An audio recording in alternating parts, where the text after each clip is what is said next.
So, in this episode, we've got the Arsenal of Freedom and Symbiosis. Yep. And let's start with the Arsenal of Freedom. Okay. Synopsis. They get a distress call. The Enterprise gets a distress call from a ship and end up in like a planetary equivalent of a gun shop. Yeah, it's like the planetary equivalent of Raytheon. Or like General Dynamics. Massive Dynamics. Massive Dynamics. Yeah. During the Civil Wars, they provided weapons, Not just weapons, but complex weapons systems. Yeah. For which side? Both. Which was pretty obvious. Mm-hmm. But guest star Vincent Schiavelli? Yeah, who's you may remember from everything. He was in the X-Files. Was he the guy Buffy. He was the guy with the twin. Yeah. That was the first episode of the X-Files I ever saw. That hooked me immediately. Fair enough. And he was Jenny Callender's gypsy uncle in Buffy. Which means nothing to you, but will probably mean something to someone watching this video. That's true. Yeah. He died a couple of years ago, but he's a great character actor. Mm-hmm. Like, when he shows up, creepy shit's happening. Yeah. He's also a good huckster. Yeah. Oh, yeah. He was the holographic salesman. He was the Billy Mays for complex future weaponry. Yes. Well, Tashiar, Riker, Geordi, Crusher, and Picard end up stranded on the planet. Data, not Geordi. Because Geordi's in charge. Geordi's in charge of the ship. Bridge, that's right. And he has, crewman number 6 and 7, but, Yeah, he has ensigns in control of the ship. Yeah. Because everyone else is on Weapons Planet. Yeah, I guess so. Yeah. And we get to see what Captain Geordi would be like. I would watch a Captain Geordi show. I would watch the shit out of a Captain Geordi show. Yeah, definitely. LeVar Burton is awesome. Yeah, I mean, I grew up with reading Rainbow, and I'm an obvious Community fan. Yeah. Well, yeah. He does a pretty good job, Captain Geordi. Yeah, Captain Geordi makes he makes good decisions, and he makes calculated risks. Yeah. That pay off, which is good. And I love the way he handled the chief engineer. Chief engineer. They have a new chief engineer every time they have a chief engineer. Yeah. For the first season, they're sort of like drummers in Spinal Tap. I think they just explode, off screen, maybe during commercial breaks. Yeah. They press a wrong button and and they explode and they get a new one. Yeah. Yeah. Because they featured chief engineers in several episodes and they've all been different. Yeah, definitely. Anyway. It's just a high turnover rate in that position. The guy had no confidence in Geordi's decisions. Mm-hmm.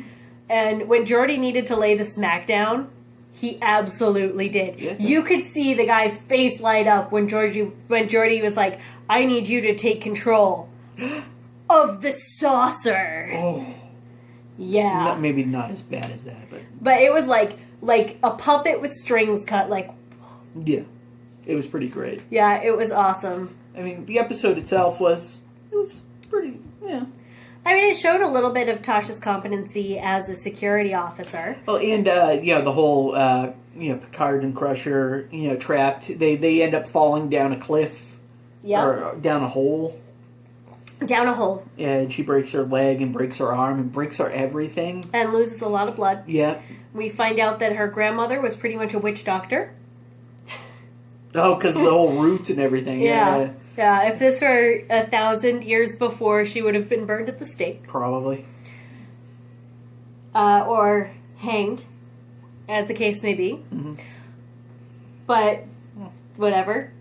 It was a lot of, sexual tension between Picard and Crusher. Mm-hmm. When she was like, oh, make sure I'm kept warm. I really expected them to cuddle.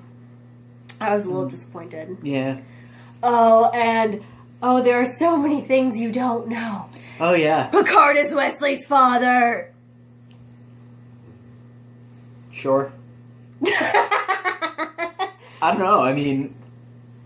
I'm sure I'm not right, but I think it's just implied so much that they have more of a history than they're letting on. Yeah.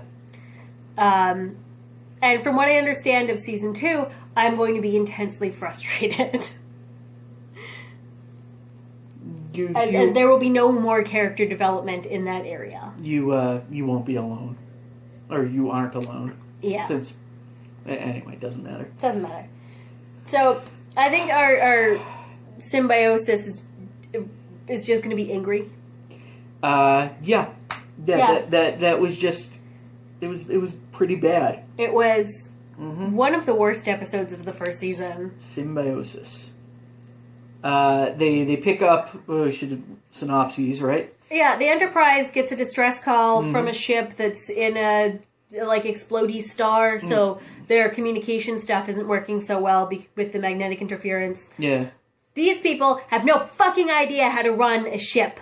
They don't know any of the parts of their ship, and they're super lax about it. Just listening to them, I could tell that they were, drug addicts. You listen to the communication, and you're like, obviously, these people are high as fuck. All right, well, we're getting ahead of ourselves. Yes, but we are. But anyway. They beam aboard the cargo, and they beam aboard 2 people from each side, the suppliers and the people who supposedly have a plague. Yeah, they have a plague. They kept saying, oh, we have a plague, and without our medicine, we die. But it turns out they don't actually have a plague, and the people who are supplying the medicine are actually... They're just taking advantage of the drug addicts, telling them that the symptoms of withdrawal are the symptoms of the plague. Yeah. And if you've ever encountered a heroin addict, which I'm just going to assume that you have, because it's not uncommon, and I'm sure a lot of people have seen The Wire. Just from the first communication, oh yeah, they're drug addicts. This is boring. Yeah, and I don't know what has happened in the 20 plus years since Star Trek went off the air. The original series, but they used to do social commentary a lot better, and that was so ham-fisted. You expect Barbara Bush to show up and be or Nancy Reagan. Nancy Reagan. Just say no, kids. It's almost like the government required them to do an anti-drug PSA or whatever. Yeah. And they just built an episode around that. And it was just I don't know. It just felt like they used to do this so much better. And now it just kind of, they just kind of beat you over the head with it. They even took, 5 minutes of the episode for Wesley to be like, why would someone do drugs? Why would somebody put altering chemicals into our body? And instead of just saying, drugs are fucking awesome, Wesley, Tasha, talks about how they devastated her homeworld. Yeah. Which is true. Drugs can be very terrible. They can definitely destroy lives and destroy your body. But while you're doing them, drugs are awesome, and that's why you do them. Because shit sucks. And sometimes drugs are awesome, as I drink my wine. Shit sucks, sometimes drugs are awesome. That's where I want to leave it. Okay, I'm fine with that. All right.